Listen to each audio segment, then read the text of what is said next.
So when we talk about dynamics, in the simplest of terms, we're talking about the volume of the music, variations of soft and loud.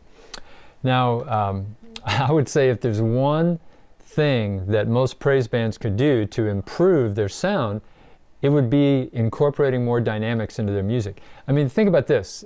You know, a lot of praise bands, you know, everybody starts playing right at the beginning, and they start playing loud, and they play loud through the whole song, and they end loud. So basically, if you start loud and play loud and end loud, the truth of the matter is, it's not loud. Loud only sounds loud when it's preceded by soft. In other words, if you have a beautiful soft verse, maybe just with acoustic guitar, and then the band builds up and then the chorus hits loud, well then that loud means something in the music. So I would say if there's one thing that most praise bands can do to improve, it's incorporating the skillful use of dynamics. It really is a big deal. Now if you look in your book, there's a great chart there that shows you the different dynamic marks. Now again, you know, we talked about how a lot of these terms are Italian terms.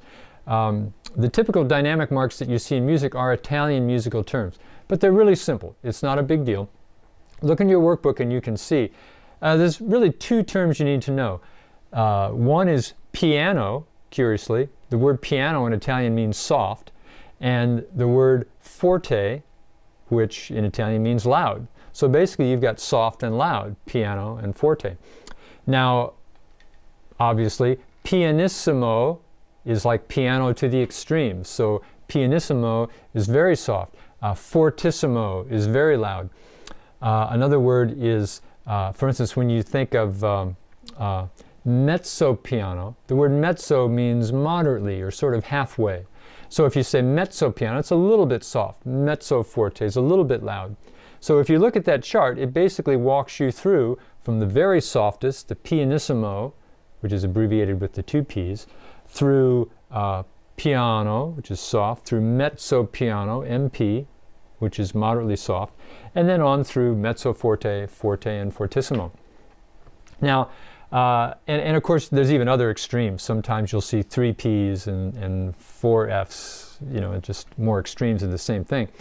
Now, it's interesting to me, you know, a lot of people will always ask in the workshops, well, why is a piano the instrument? Is it really, you know, when an Italian person looks at a piano, is it called a soft? Honestly, it goes back to in the 1700s. Before there was a piano, they had the harpsichord, right? Which basically was a little, the string and a little hook. And regardless of how hard you hit the key, that hook would just hit the string at the same volume. So a harpsichord only had one volume. And so this guy invented an instrument where when you hit the key soft, it actually struck it soft, the early piano. Now what he called his instrument, he called it, in Italian, basically it meant the harpsichord with soft and loud. So in other words, the harpsichord with piano and forte. So originally his instrument got abbreviated down to the pianoforte, the soft, loud instrument, and then people just dropped the forte and they started calling it the piano. So that's why, you know, that popular keyboard instrument in Italian is basically called the soft, because it's the first keyboard that could actually play soft and loud. A little tidbit of information to impress your friends. One other thing I want to say about dynamics, the other thing that you'll see, you know, we talked about how you could make the verse soft and grow up in volume to a loud chorus.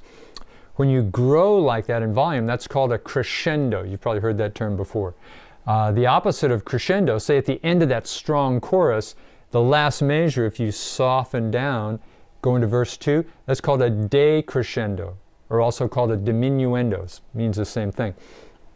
Another sign you'll see sometimes when you see those hairpins in the music. So in other words, like look at the graphic there, you see that hairpin that starts together and grows wide. Well, that's just another way of saying crescendo. Or by the same token, you see the backward hairpin where it is open and then it goes down to a point. That shows that the music is going to diminuendo, it's going to decrescendo, it's going to start loud and it's going to end up soft at the end. And you know, there's some more details in the workbook, signs that you'll see sometimes like forzando, subito piano, that means suddenly soft. You might be going along in the music really strong and then suddenly you drop down to soft. Definitely a few other things you want to check out inside the workbook about dynamics.